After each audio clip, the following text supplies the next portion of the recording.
Bon. Bonsoir à toutes, bonsoir à tous. Merci d'être présents ce soir pour assister à ma présentation, donc le travail que j'ai pu faire durant ces quelques mois. Donc, travail qui concerne le CLAE, Centre de loisirs associé à l'école de Saint-Brice-Courcelles. Et on va plus précisément voir son histoire, le contexte de sa création. Qu'est-ce qui a fait que le CLAE de Saint-Brice-Courcelles a été créé? Ensuite, on verra son évolution au cours du temps. Et ensuite, on verra son présent et enfin vers quoi le CLAE peut tendre demain, quel est son avenir, qu'est-ce qu'il faudrait notamment pérenniser, qu'est-ce qu'il faudrait notamment changer. Parce que les besoins des enfants donc, qui sont concernés par le CLAE évoluent. Donc, en fait, on va voir 4 parties différentes.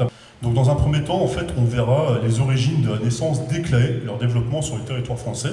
Donc là, on sera à une échelle un peu plus globale, un peu plus nationale. Et ensuite, dans notre deuxième partie, on verra en fait la naissance du CLAE de Saint-Brice-Courcelles. En fait. Donc on va partir vraiment du global, du national, avec un aspect très historique, pour ensuite arriver sur le territoire local de Saint-Brice-Courcelles. Et en fait, tout ça, il y aura un fil conducteur qui nous expliquera justement comment des acteurs locaux ont pu créer le CLAE de Saint-Brice-Courcelles.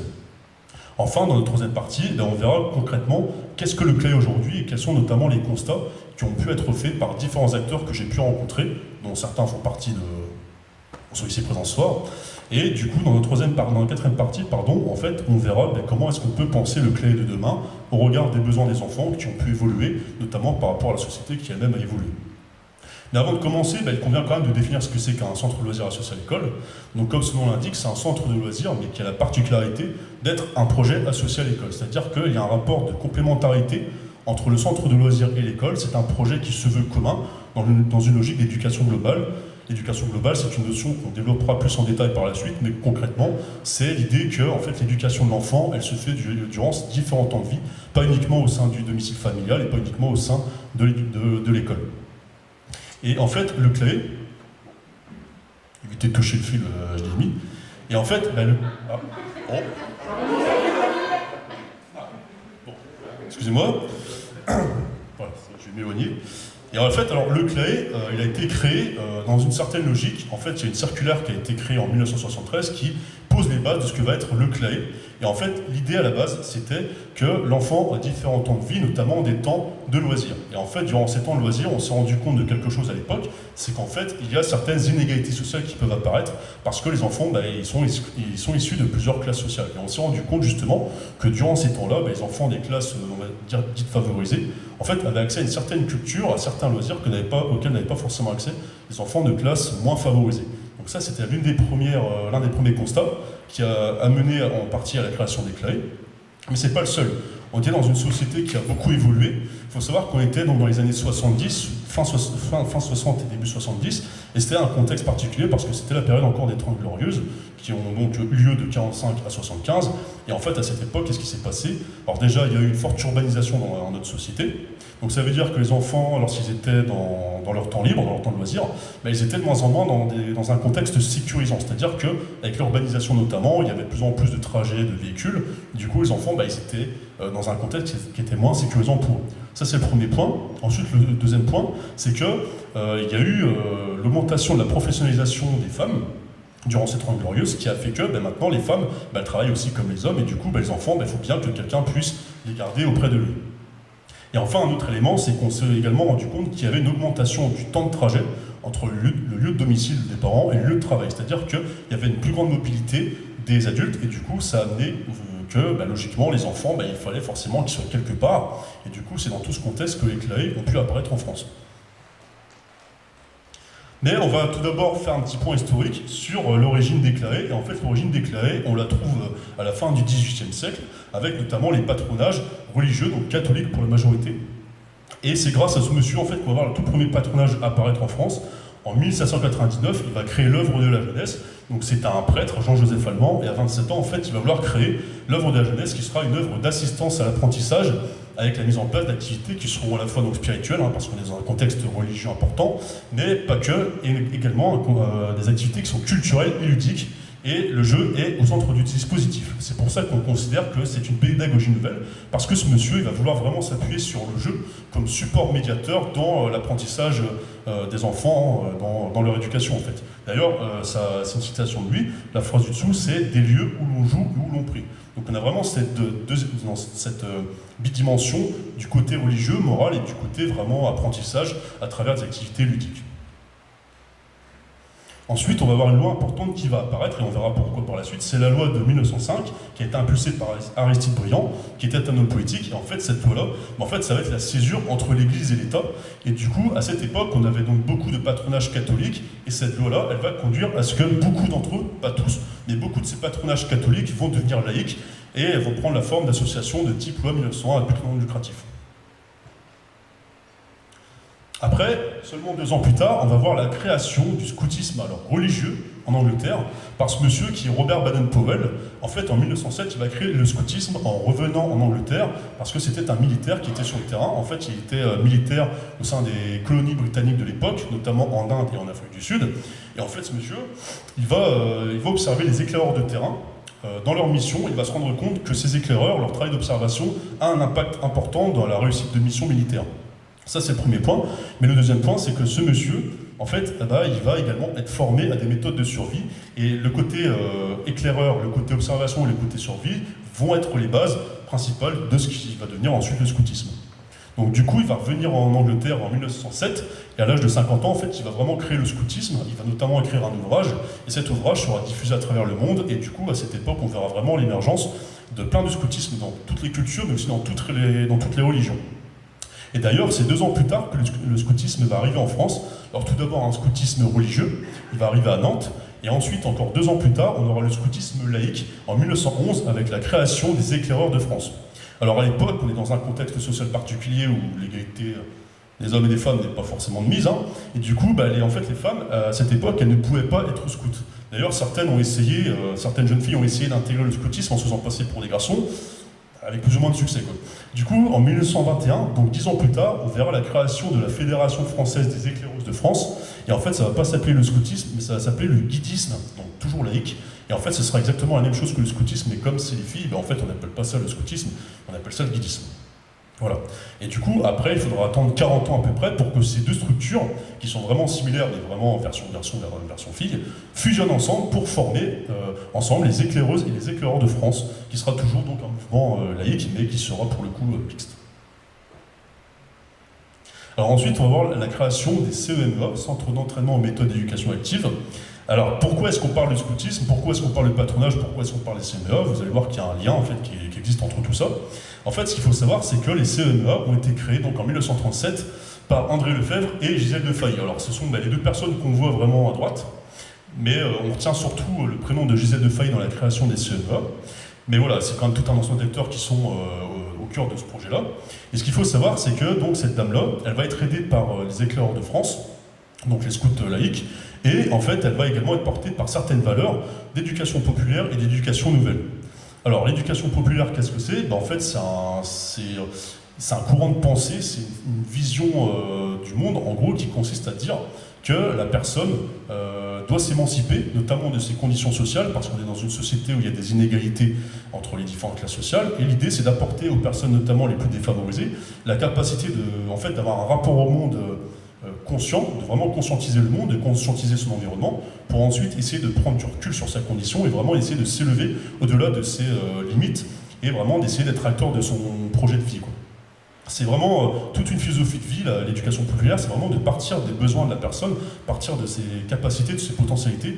On est vraiment dans une logique personnaliste, c'est-à-dire qu'en fait on part vraiment de la personne, quoi. Et du coup, comme je vous le dis, il y a aussi l'éducation nouvelle.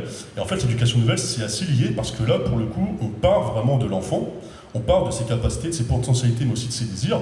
Donc, il y a notamment M. Freinet qui avait développé une certaine forme d'éducation, une certaine forme de pédagogie, et qui disait, voilà, en fait, on va partir des besoins de l'enfant, on va le laisser s'exprimer à travers différents supports, support ludique, support d'expression écrite, support d'expression orale, vraiment pour partir des besoins de l'enfant. On est vraiment dans une logique où on veut lutter contre l'éducation dite traditionnelle de l'éducation qu'on peut avoir au sein des écoles, où l'adulte va imposer à l'enfant. Là, dans l'éducation nouvelle, on est vraiment dans une volonté de partir de l'enfant, de ses besoins, de ses potentialités, de ses désirs. Donc c'est dans ce contexte-là que les CEMA ont été créés. En fait, ce qui s'est passé, c'est qu'on était donc en 1936-1937, on était après la Première Guerre mondiale, et on était dans une idée de se dire on ne veut plus jamais qu'un événement aussi traumatique que la Première Première Guerre mondiale se reproduise. Bon, ben, on verra que l'histoire nous démontrera que malheureusement ça se reproduit, mais bon, à l'époque, ils ne le savaient pas. Et du coup, on se dit, voilà, on va essayer d'apporter une nouvelle forme d'éducation aux enfants, et on va essayer de créer ça. En fait, l'objectif, c'était à l'époque d'assurer un minimum de formation à des adultes qui encadraient des séjours d'enfants avec hébergement. Alors maintenant, on va parler des Francs et Franches Camarades, qui est l'ancien nom des Francas.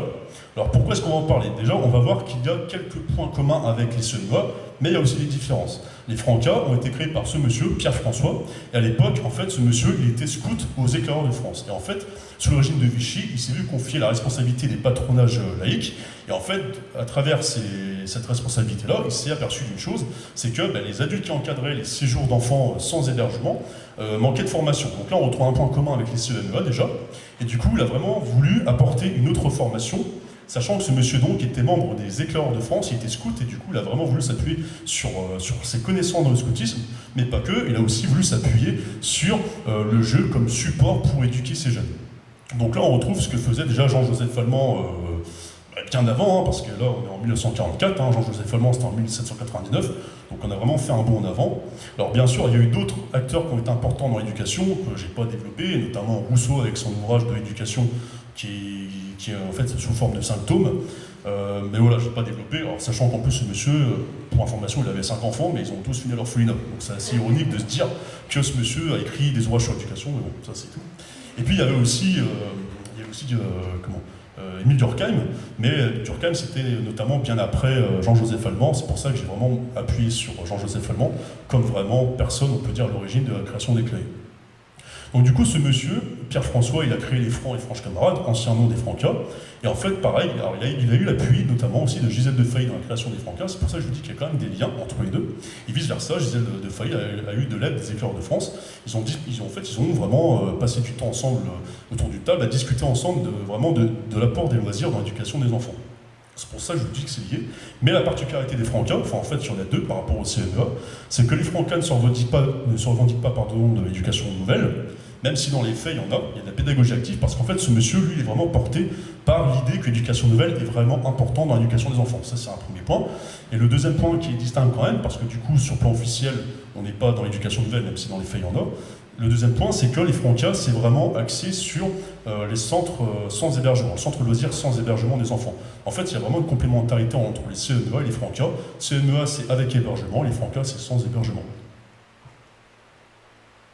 Alors, en fait, on va voir du coup un peu plus quel est le lien qu'il peut y avoir entre ces structures de l'éducation populaire, hein, toutes les deux, les Francas aussi, et laïcs également d'ailleurs, et les Claës centres loisirs associés à l'école. Alors, les Francas, ce qui s'est passé, c'est qu'en fait, ils ont fédéré les patronages laïcs, et du coup, en fait, petit à petit, au cours du temps, ils ont fait évoluer les structures pour qu'elles prennent la forme de centres aérés, parce qu'en plus, à l'époque, alors là, on était à l'après-guerre, on était dans l'idée qu'il fallait éloigner les enfants de la ville, en fait, et c'est pour ça qu'on a créé les centres aérés et les centres ouverts, en fait, à la nature notamment. On envoyait les enfants à la campagne, parce qu'on voulait justement les aérer littéralement de la ville, qui notamment peut polluer. Donc en fait, il y avait vraiment un rapport hygiéniste à la situation des enfants à l'époque. On était vraiment dans une idée, il faut aérer les jeunes, et du coup on les a éloignés un petit peu de la ville pour qu'ils puissent faire d'autres activités en extérieur. Mais on a une date qui est importante, c'est en 1968, parce qu'à cette époque, les Francas ont voulu impulser un projet qui est le projet d'école ouverte. Alors un projet d'école ouverte, comme son nom l'indique, c'est ouverte, mais sur son quartier. En fait, c'est une école qui n'est pas fermée, et du coup qui est ouverte à d'autres possibilités d'intervention, notamment d'autres acteurs. Donc là, on commence à voir vraiment le lien avec les Claës, en fait. Et du coup, il y a une formule qui a été importante, qui vient des Francas, c'est de former l'individu le plus libre possible et le plus responsable possible dans la société la plus démocratique possible. Et du coup, les Francas, ils vont impulser la création des écoles vertes, mais aussi des Claës. Alors ce qui va se passer, c'est qu'en fait, en 1960, fin 60, début 70, on va avoir l'appui du maire de Saint-Fons, qui est dans la région lyonnaise, qui va dire, écoutez, nous, on va vouloir créer une école ouverte à caractère expérimental sur Saint-Fons, ainsi qu'un Claës. Mais avant ça, on va quand même avoir une date importante qui va être celle du 7 février 73, parce que en fait, le 7 février 73, c'est la création de la circulaire des Claës qui donc vient légitimer, vient officialiser la naissance de ces structures, donc de ces centres de loisirs sans hébergement, mais associés à l'école. Du coup, comme on l'a dit, ça s'affronte ce qu'on a vu la première création d'écoles ouvertes ainsi que le premier CLAE, qui était vraiment à caractère expérimental. Et là, on est vraiment au début des années 70-75, sachant que la circulaire du CLAE, c'est 1973. Donc on est vraiment au tout début du projet CLAE sur le territoire français. Et pour illustrer un petit peu ce qui s'est passé aussi en France, on a un cas particulier qui est celui de Toulouse et de la région Occitanie de manière plus large, où en fait, initialement, il y avait beaucoup de parents qui s'étaient réunis de manière bénévole et qui voulaient justement créer des CLAE. Et ensuite, en 2001, en fait, la politique de la ville a été de dire on a une école, eh bien on a un CLAE qui va avec. C'est-à-dire qu'aujourd'hui, dans beaucoup d'écoles sur Toulouse et en région Occitanie, on a une salle qui est dédiée en fait et qui s'appelle un CLAE, où les animateurs interviennent également. Parce que oui, bien sûr, dans un CLAE, ce sont les animateurs qui interviennent pour faire des activités auprès des enfants, donc à travers des activités qui sont ludiques, éducatives, culturelles ou sportives. Et du coup, en fait, sur Toulouse, avant même qu'on ait fini de créer des CLAE, eh bien, on a créé en 2005 la signature. En fait, on a signé la charte des CLAE toulousains avant même que tous les CLAE soient créés. D'ailleurs, à l'heure actuelle, il y a encore des CLAE qui se construisent au sein de Toulouse, en fait, au sein même de toute la région Occitanie. Alors là, on s'est vraiment intéressé à l'aspect historique des CLAE de manière plus générale. Maintenant, on va vraiment s'intéresser au contexte local de Saint-Brice-Courcelles et qu'est-ce qui a fait que le CLAE sur Saint-Brice a pu exister. Alors, ce qui s'est passé, c'est que à la fin des années 70, sur Saint-Brice-Courcelles, il y avait une volonté d'urbaniser la ville, et en fait, il y avait ce qu'on appelle la zone d'aménagement concerté, qui en fait consistait en fait à proposer des temps d'échange entre les élus municipaux et aussi les habitants, alors à la fois les anciens habitants déjà présents sur Saint-Brice, mais aussi de futurs habitants, parce qu'en fait, le projet de l'époque, c'était de construire en fait chaque année 50 nouveaux logements, à raison de 400 logements au total, avec la moitié proposée à l'achat et la moitié proposée à la location, justement, et pour éviter un peu la sédentarisation de la population et le vieillissement de la population. Du coup, il y avait une partie qui était destinée à l'achat, et il y avait également en parallèle la volonté d'éviter de faire de Saint-Brice une cité dortoir par rapport à la ville de Reims. Et du coup, en fait, à cette époque, ce qui s'est passé, c'est qu'on avait donc une équipe municipale, avec un maire qui a été élu depuis 1971 et qui a été renouvelé dans son mandat.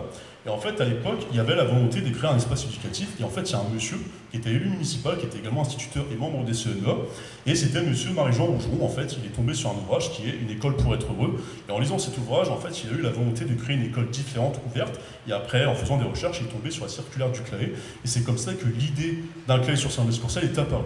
Alors bien sûr, ce monsieur n'a pas été le seul à développer cette idée puisque ça s'est fait, donc en fait il a associé les différents élus de l'époque, et en fait ça a été un échange qui a parfois été un petit peu en confrontation, où tout le monde n'était pas d'accord à ce moment-là, il fallait défendre l'idée, mais l'idée a fini par être adoptée, et du coup c'est comme ça que le CLAE a été créé. Donc la volonté c'était de faire un espace éducatif, donc, qui a été mis en place au sein du Mont-Hermé, sur un espace de 25 km², et de dire voilà, on va vraiment créer un espace où l'enfant peut être autonome avec plusieurs structures. C'est-à-dire qu'il y avait déjà une école maternelle, on a voulu en créer une autre, on a créé aussi une bibliothèque, et puis après il y a le restaurant aussi scolaire qui est apparu. Donc l'idée c'était que l'enfant puisse venir sur l'espace éducatif à pied, parce que du coup c'était piétonné, il n'y avait pas de barrière, et même au sein de l'école, à l'intérieur de l'école, au début il n'y avait pas de cloison entre les salles de cours, mais pour des raisons un peu logistiques des enfants, mais il a fallu mettre des cloisons par la suite. En tout cas, l'idée, c'était vraiment de faire un espace ouvert sur le quartier, une école ouverte sur le quartier, avec un centre de loisirs associé à l'école pour justement travailler en complémentarité avec les enseignants. Alors, on parle beaucoup de l'éducation de manière globale, mais qu'est-ce que c'est finalement que l'éducation globale? En fait, c'est simple, il y a plusieurs formes d'éducation. Il y a l'éducation formelle, l'éducation non formelle et l'éducation informelle. L'éducation formelle, c'est quoi? En fait, c'est l'éducation qu'on va retrouver au sein des écoles. C'est vraiment une éducation qui est structurée au préalable, qui est préparée au préalable, avec des objectifs, des finalités, avec une évaluation. C'est vraiment quelque chose qui est très cadré, très formel, comme son nom l'indique. Donc c'est vraiment quelque chose qui est voulu, notamment, en l'occurrence, par l'éducation nationale, par les enseignants. Ensuite, on a l'éducation non formelle. L'éducation non formelle, c'est l'éducation qui va être apportée par d'autres acteurs, mais dans un contexte différent, mais ce sera quand même une éducation qui sera voulue et qui sera vraiment différente à celle qu'on peut voir dans les institutions étatiques comme les écoles, les lycées et compagnie. Donc c'est encore une fois une forme d'éducation qui est voulue, qui est anticipée, mais qui a une autre forme, et puis là en l'occurrence c'est l'éducation qui est apportée par les animateurs du CLAE. Et enfin, dans l'éducation globale, on a l'éducation informelle, et l'éducation informelle, c'est toute l'éducation autre, qui n'est pas forcément voulue au préalable, qui n'est pas forcément anticipée. Par exemple, c'est quand l'enfant accompagne aussi bien son parent à la boulangerie, et qu'il s'adresse au boulanger, que le boulanger lui répond, et après, si on l'échange, il peut y avoir une certaine forme d'éducation qui n'était pas anticipée. Mais c'est quand même une forme d'éducation. Du coup, alors, il y a une évolution importante du CLAE de Saint-Brice-Courcelles. Alors, ce qu'il faut savoir, c'est qu'au départ, il y avait déjà une volonté de faire des interventions scolaires il y avait une volonté de prendre en charge les enfants durant le temps de midi et après la journée d'école. Mais au départ, il n'y avait pas encore le matin, en fait, avant la journée d'école. Ça, c'est le premier point. Et ensuite, il y avait déjà une volonté à l'époque de mettre en place différentes formes d'activités éducatives, à la fois ludiques, sportives, culturelles, scientifiques, techniques. Donc on avait tout, hein. On avait de la menuiserie, on avait de l'informatique, on avait de l'aéromodélisme, on avait vraiment de tout. Et du coup, et tout ça, c'était vraiment une forme d'éducation qui était vraiment différente et complémentaire à celle de l'école. Et enfin, un autre point qu'on peut souligner, c'est qu'à l'époque, en fait, il y avait à la fois des animateurs permanents, qui étaient donc salariés, et il y avait des animateurs qui étaient bénévoles, notamment quelques enseignants, du coup, qui sont intervenus sur des temps n'étaient pas rémunérés, et du coup, à l'époque, ça a même pu créer quelques tensions, où là, la mairie a dû trancher justement par rapport à ça. Alors, par rapport à tout ça, on a quand même fait du chemin. Alors, avant de voir les dates principales, de se dire qu'aujourd'hui, en fait, le CLAE, il a continué sur cette logique de coéducation, en continuant de participer à des activités diverses, sportives, culturelles, artistiques, techniques. Mais voilà, il y a eu une évolution, notamment parce que maintenant, ce sont vraiment les salariés qui prennent en charge les enfants, et toujours en lien avec l'école, toujours dans cette logique de complémentarité. Alors, parmi les dates importantes que le CLAE a pu connaître, c'est qu'en 2003, le 1er juin, la structure a eu l'agrément Centre social, éducatif et culturel par la CAF, et du coup, ça a permis d'apporter d'autres missions, en fait, pour répondre à d'autres besoins de la population de Saint-Blaise-Courcelles, notamment pour tout ce qui touche à l'intergénérationnel, tout ce qui touche aussi aux besoins des familles, parce qu'encore une fois, la société, elle évolue, et du coup, il y a d'autres besoins qui sont diagnostiqués et auxquels on a envie de répondre. Donc ça, c'est la première date, sachant qu'à la base, le CLAE a été créé en étant une association paramunicipale. En fait, elle était portée par l'AGE, Association de gestion d'espace éducatif, et c'était vraiment une association paramunicipale, tandis que là, maintenant, c'est une association, en fait, c'est un centre social, donc agréé, un centre social par la CAF. Alors justement, en fait, le financement de la structure a évolué. Hein, on a eu au départ un gros financement de la part de la municipalité, et puis après, il y a aussi la CAF, du coup, qui a apporté un financement. Alors ensuite, fin 2005, début 2006, janvier 2006, on a une autre date importante parce qu'on a la fusion entre le Foyer pour tous et le Centre social, éducatif et culturel. Alors le Foyer pour tous, qu'est-ce que c'est? En fait, c'est une association qui existait déjà ici avant le CLAE, et en fait, c'était une structure qui portait des associations, mais aussi le secteur jeunesse, qui était réuni en association des jeunes. Et du coup, ce qui est intéressant de préciser, c'est que même si ces deux structures étaient distinctes, elles travaillaient quand même ensemble, parce qu'il y avait notamment des passerelles des plus jeunes vers le Foyer pour tous, notamment ceux qui avaient 9-11 ans. Il y avait des passerelles et ils pouvaient assister à des activités au sein du Foyer pour tous durant les temps extrascolaires, les petites vacances, les mercredis, parce que justement, en fait, comme ils étaient en train de grandir, ils avaient pu pouvoir être suivis au CLAE, et du coup, il fallait en fait les aider en tout cas, à découvrir le Foyer pour tous pour voir si le Foyer pour tous peut ensuite répondre à leurs nouveaux besoins. Mais en tout cas, voilà, là on va voir la fusion entre le Foyer pour tous et le Centre social, éducatif et culturel, mais on a une fusion qui n'est pas effective sur le rapprochement des deux structures. Ce rapprochement-là aura lieu en fait en 2013 avec le déménagement du Foyer pour tous, qui était à l'espace Les Dauphins, sur la plage Jacques Brel. Donc là, on a vraiment tout qui est présent au même endroit et qui forme vraiment l'ensemble, géographiquement parlant, du Foyer pour tous, Centre social, éducatif et culturel. Alors, on a pu, aujourd'hui, il y a des constats qui ont pu être émis par différents acteurs que j'ai pu rencontrer. Alors, il y a une pluralité d'acteurs qui ont été rencontrés, de différents corps professionnels, mais pas que. Il y avait des enfants, il y avait des adolescents, il y avait des bénévoles, il y avait des salariés. Et du coup, de ces rencontres, il y a plusieurs constats riches et variés qui ont pu être faits. Et il y a également des attentes tout autant diverses qui ont pu être faites sur qu'est-ce que ce serait pour ces personnes le CLAE de demain.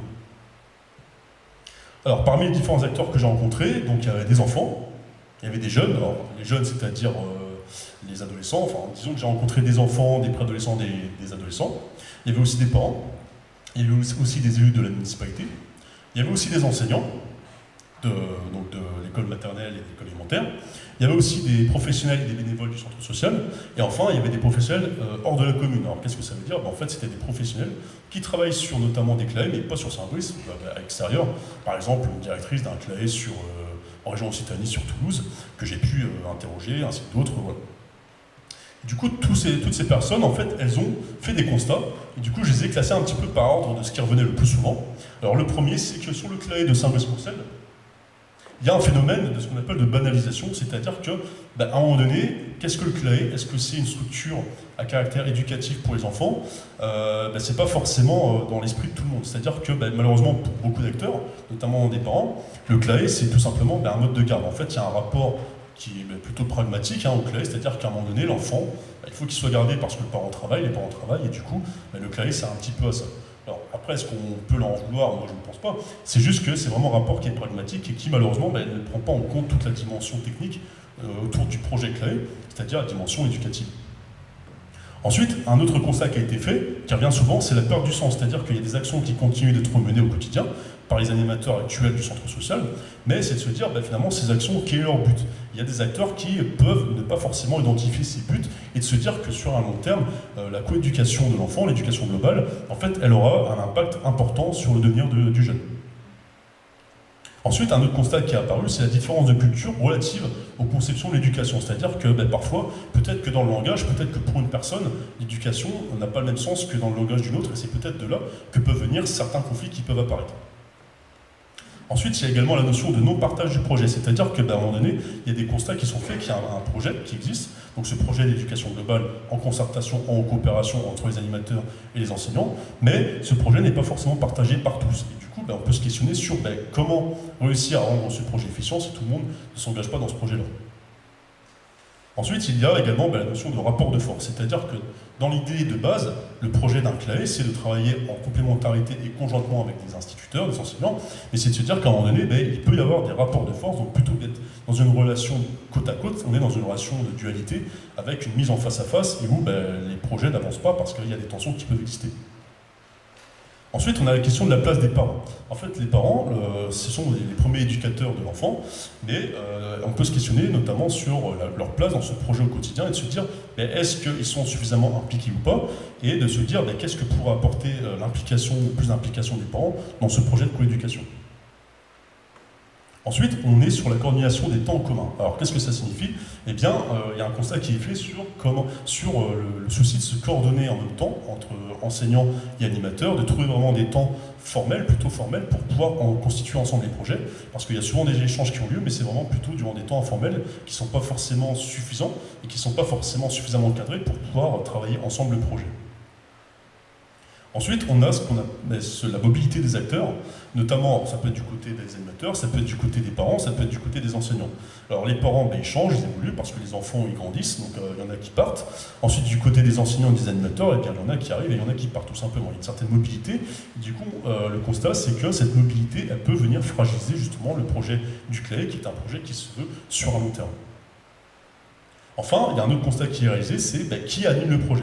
À un moment donné, on peut se questionner et se dire, finalement, qui anime le projet? Est-ce qu'il n'y aurait pas quelqu'un qui serait coordinateur du projet? Et on peut également se demander si le fait d'avoir quelqu'un qui coordonne ce projet pourrait peut-être favoriser la bonne mise en application de ce projet, tout simplement. Et enfin, le dernier point, c'est la responsabilité des enfants, c'est-à-dire qu'il y a des temps, en fait, de transmission des enfants, alors notamment de l'école vers le CLAE le soir, ou durant les temps d'intervention scolaire, parce que parfois certaines activités durant les temps scolaires pouvaient avoir lieu au sein du CLAE, mais du coup il y a la question qui s'est posée de qui est responsable de l'enfant durant la passation des enfants. Donc là on a vraiment vu les différents constats qui ont pu être émis, maintenant on va voir un petit peu quelles sont les solutions qui ont pu être proposées par ces différents acteurs. Alors, l'une des premières, c'est d'inviter les différents acteurs ensemble à s'informer mutuellement et à se communiquer les différentes informations, parce que c'est un petit peu la base de la création d'un projet, tout simplement. C'est que tout le monde soit au courant de la nature du projet, de sa finalité, de ses objectifs, et de se dire, c'est en étant informé et en communiquant, en fait, qu'on peut mener à bien un projet. Ensuite, il y a l'évaluation des pratiques, parce que c'est important de mettre en place des choses qui répondent aux besoins des enfants, mais l'idée, c'est que l'évaluation, alors que ce soit en intermédiaire au niveau du projet ou à la fin, c'est justement de se rendre compte un petit peu de ce qui fonctionne et de ce qui ne fonctionne pas, de ce que peuvent être des écarts qui peuvent exister et de ce qui n'a pas été écarté. Et justement, le but, c'est de réévaluer un petit peu le projet pour le réajuster et vraiment de s'adapter à ce qui a pu être du coup évalué en cours de parcours à la fin pour se dire que par la suite, on va essayer de le rendre plus efficient. Ensuite, il y a se réapproprier et partager le projet via un travail en coopération et en coordination. C'est-à-dire que l'idée, c'est que on ne se contente pas simplement de participer à un projet, mais on essaie de se le réapproprier, de vraiment se sentir investi dans ce projet, de se sentir vraiment utile, partie prenante, et pas simplement acteur qui peut se sentir un peu dans l'obligation de participer à ce projet. C'est vraiment l'idée, c'est de se réapproprier, de se dire ce projet, il est en partie à moi, pas que, mais en partie à moi, je suis acteur de ce projet.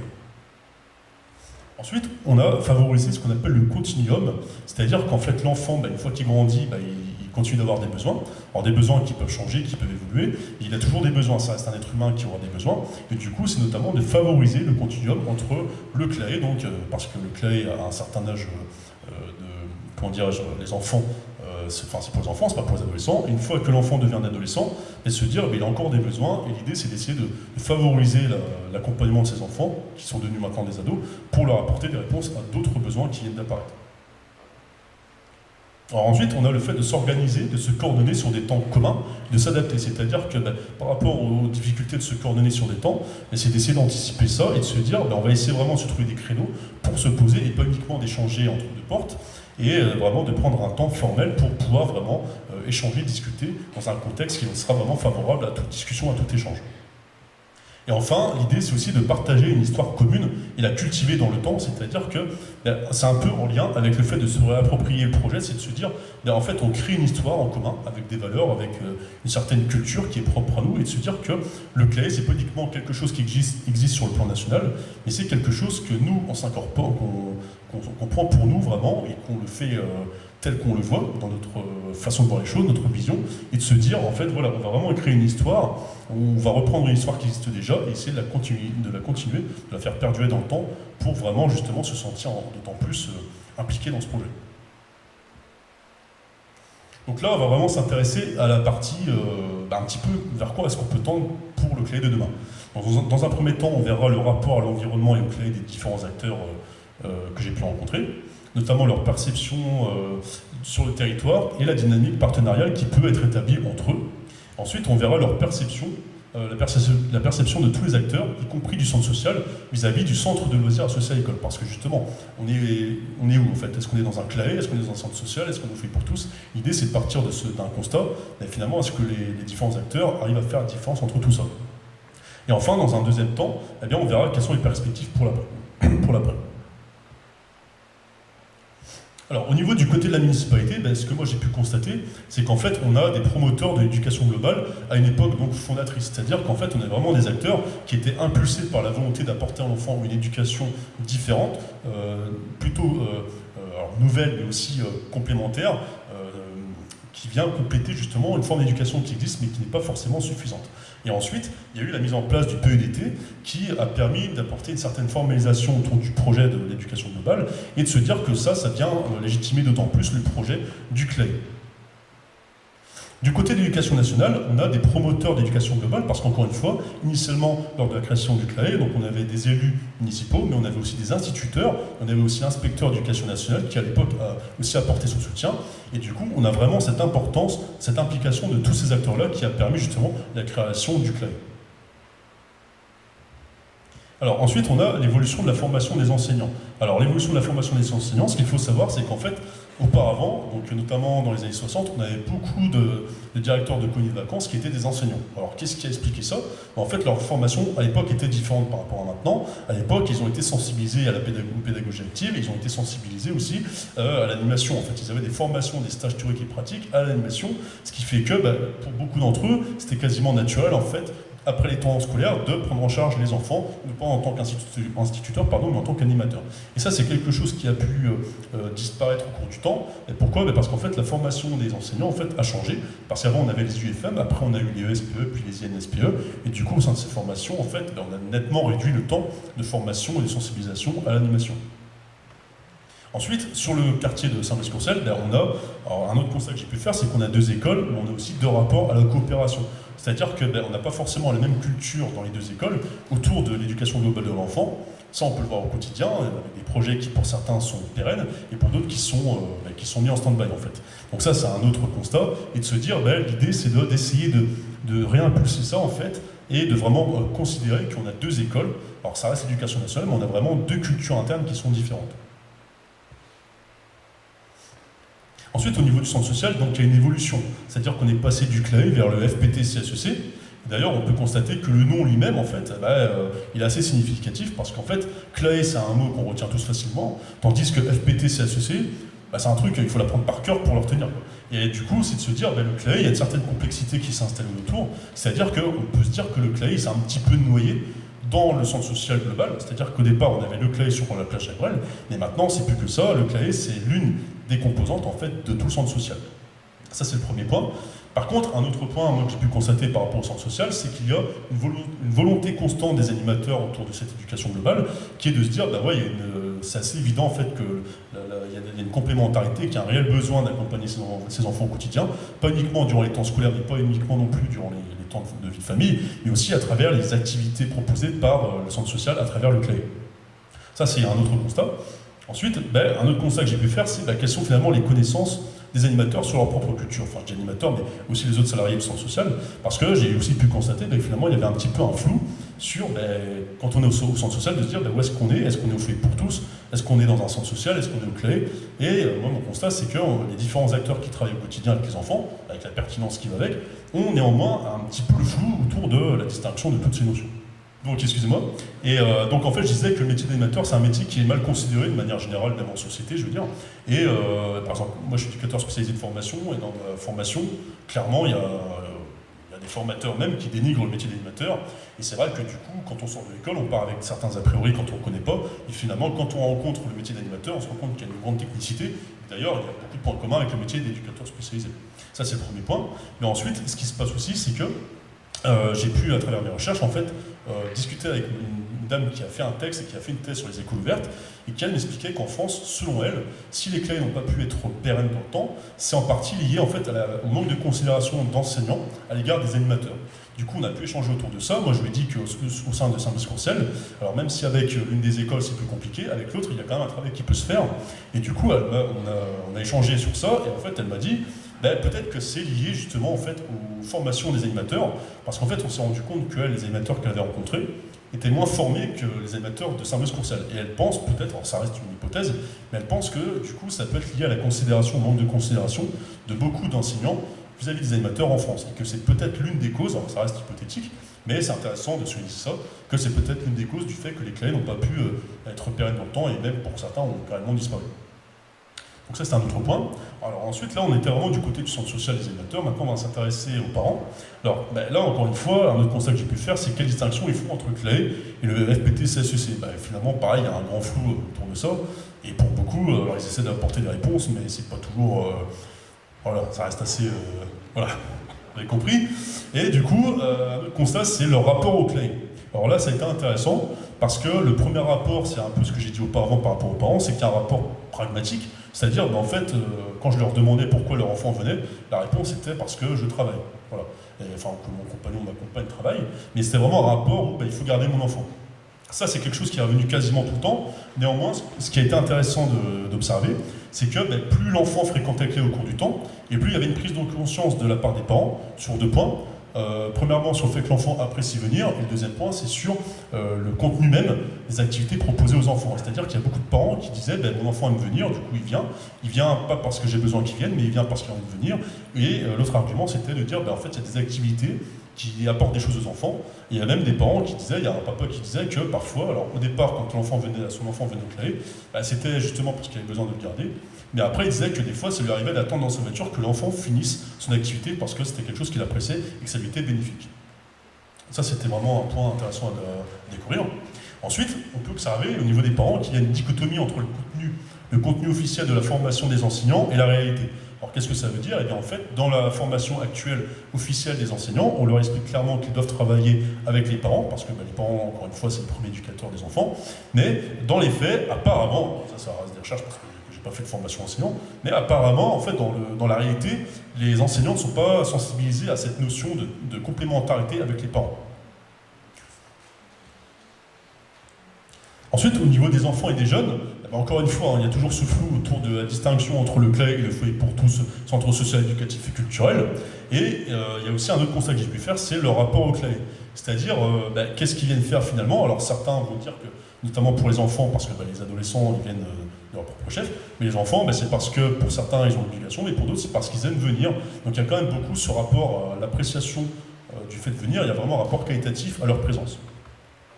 Ensuite, il y a également l'influence de la fréquentation du CLAE sur leur devenir. Et ça, j'ai pu l'apercevoir sur des adolescents, même sur des adultes, qui affirment eux-mêmes clairement que le CLAE a eu un impact positif sur eux. Alors après, pour ce qui est du pourquoi, c'est un peu plus compliqué d'avoir des éléments de réponse, mais certains disent clairement que ça a eu un impact positif sur eux, notamment sur leur confiance en soi. Alors ensuite, au niveau de la municipalité, en fait, qu'est-ce qu'on peut supposer, qu'est-ce qu'on peut vouloir, qu'est-ce qu'on peut imaginer, fantasmer par la suite, c'est de se dire que dans ce projet d'éducation globale, c'est de continuer d'apporter, que la municipalité continue d'apporter son soutien, alors à la fois financier et matériel au projet CLAE, parce que c'est important, parce que sans ça, il n'y a pas de projet. Et c'est aussi de se dire que la municipalité peut poursuivre dans sa posture, notamment de relais, entre le CLAE et les écoles, comme tiers médiateur si nécessaire, notamment quand on est justement dans des rapports de force, d'essayer de sortir de ces rapports de force en faisant appel à un acteur tiers qui permettra justement de pouvoir aider à diminuer cette tension. Ensuite, au niveau de l'éducation nationale, bien là, déjà, on peut se dire que l'éducation nationale pourrait se référer à la législation, justement pour se dire que ce projet ne tombe pas nulle part, qu'il n'est pas sorti tout droit des idées de Saint-Brice Conseil, mais que c'est vraiment quelque chose qui existe, qui est officiel, avec notamment la circulaire du CLAE de 73, mais aussi avec le PEDT, qui viennent justement apporter une légitimité à l'existence d'un projet d'éducation globale entre l'école et les animateurs du CLAE. Ensuite, on pourra aussi se dire qu'on pourra repenser la formation sur l'aspect de l'éducation globale et appliquer la formation sur les dynamiques partenariales. C'est-à-dire qu'en fait, on pourrait sensibiliser davantage les enseignants sur cette notion d'éducation globale, parce que, justement, de se dire que l'éducation, c'est pas uniquement dans les murs de l'école, mais que c'est ailleurs, et que d'ailleurs, le fait d'apporter une autre forme d'éducation à l'enfant qui n'est pas celle de l'école ni celle de la famille, contribue sur un bien-être global, sur le fait de favoriser les potentialités globales de l'enfant, et que ça peut d'ailleurs même avoir un impact sur l'enfant au sein même du temps d'école. Ensuite, alors concernant la responsabilité des enfants, donc des adultes par rapport aux enfants, c'est d'essayer de formaliser les procédures de transfert, de se dire, voilà, à ce moment-là, l'enseignant transfère les enfants au CLAE, mais essayer de voir au préalable comment cela se passe pour justement peut-être mettre un terme aux angoisses qui peuvent exister chez certains acteurs, de se dire, ils sont sous ma responsabilité, ou est-ce qu'ils n'y sont pas, et justement de mettre ça au clair pour justement favoriser cette fluidité de transfert d'enfants. Ensuite, concernant les besoins des élèves, c'est de faire converger leurs besoins avec les ressources de proximité. C'est-à-dire que l'idée, c'est vraiment de partir des besoins des enfants, donc de construire le projet en partant de leurs besoins. Ça veut dire qu'il ne faut pas impérativement employer les ressources qui sont locales, mais c'est quand même d'essayer de faire converger leurs besoins avec ce qui est mis à disposition. Parce que c'est vrai que c'est un peu dommage de faire appel à un prestataire extérieur alors qu'il y a quand même beaucoup de ressources à proximité.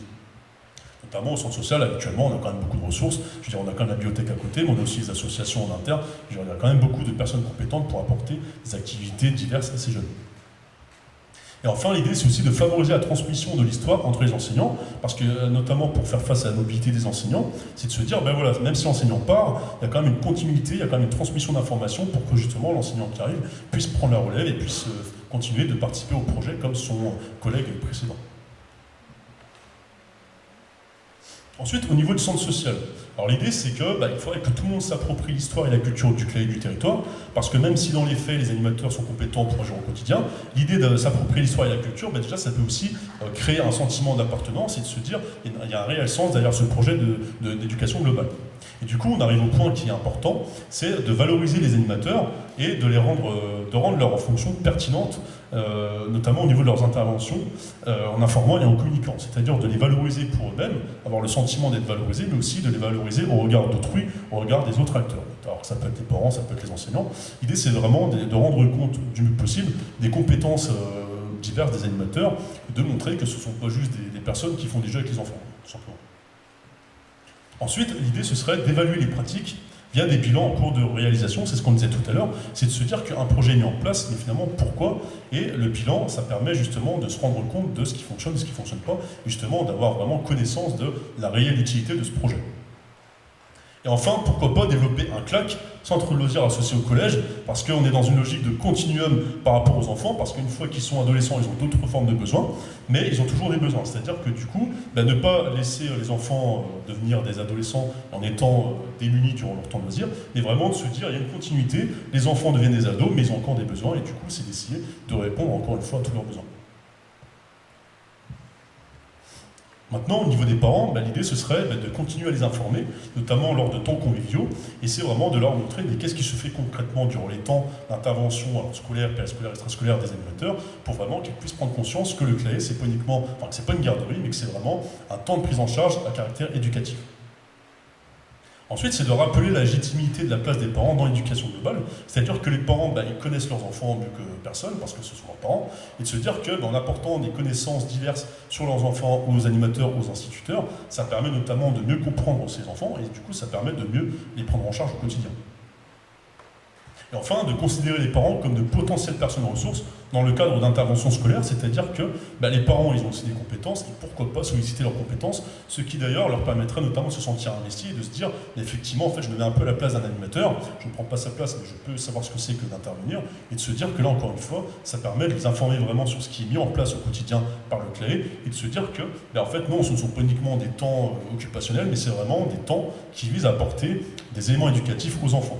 Et ça, c'est quelque chose qui peut exister à l'extérieur. Par exemple, dans le CLAE de Sainte-Thérèse, en région Occitanie, on avait un problème, c'est que c'était une école catholique, et du coup, on avait des parents qui avaient une considération à l'égard du CLAE comme un prestataire de service qui leur était dû d'office parce qu'ils payaient.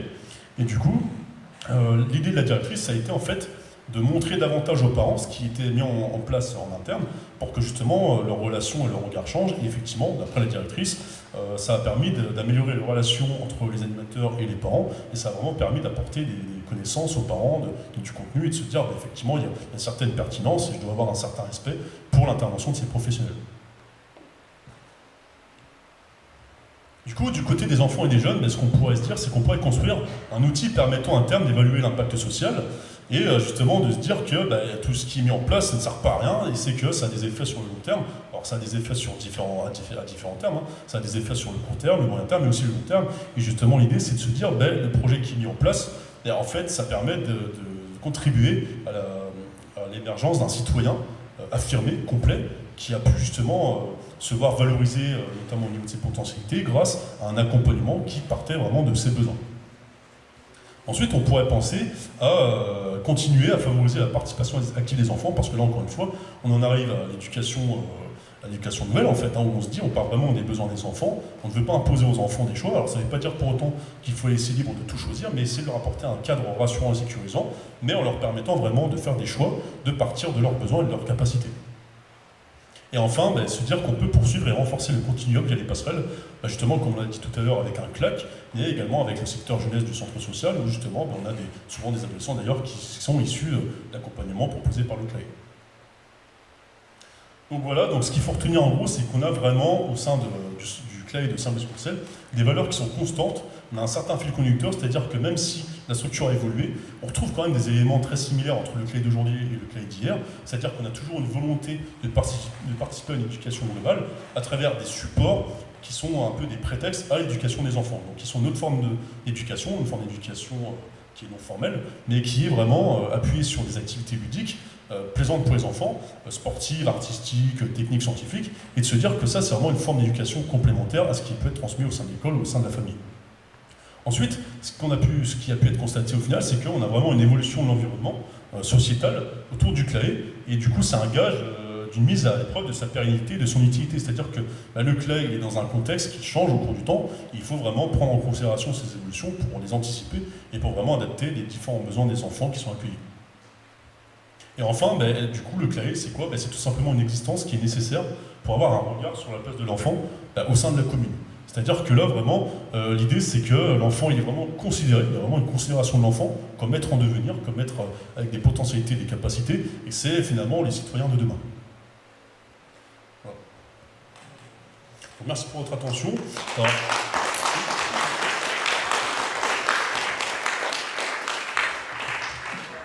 donc, moi, je tiens à remercier toutes les personnes qui ont pu participer de près comme de loin à ce travail, parce que sans elles, il n'aura pas pu voir le jour.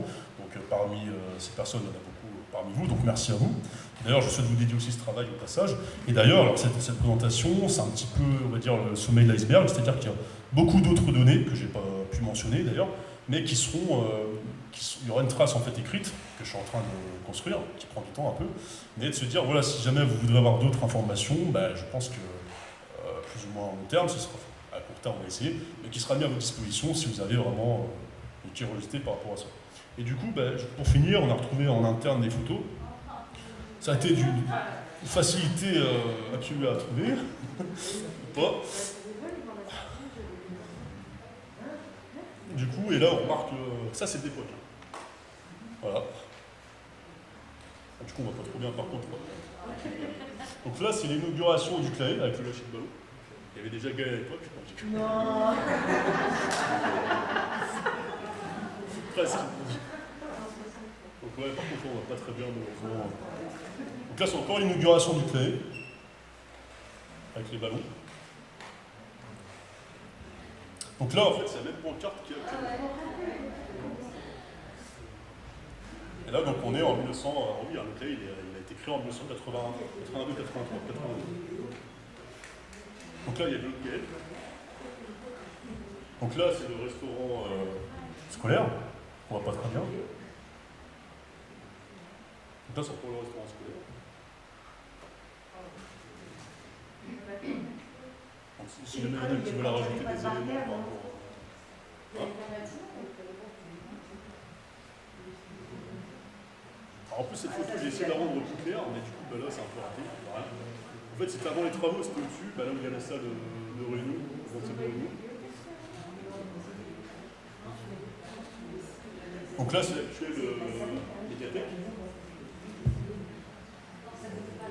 Donc là, c'est l'une des activités qui étaient proposées par le CLAE à l'époque, les échecs. Là, une autre activité, donc des jeux de société, en l'occurrence le Scrabble.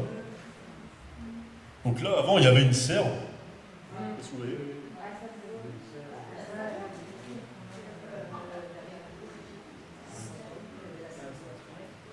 Donc là, c'est encore la serre vue de l'intérieur.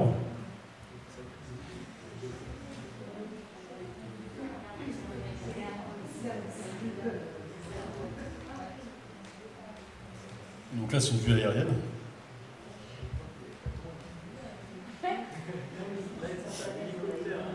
Le centre social.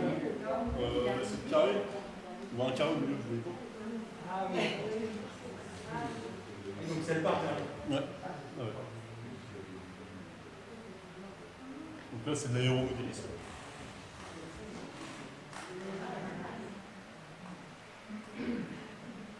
Je crois que c'est tout. Ouais, c'est tout. Ouais.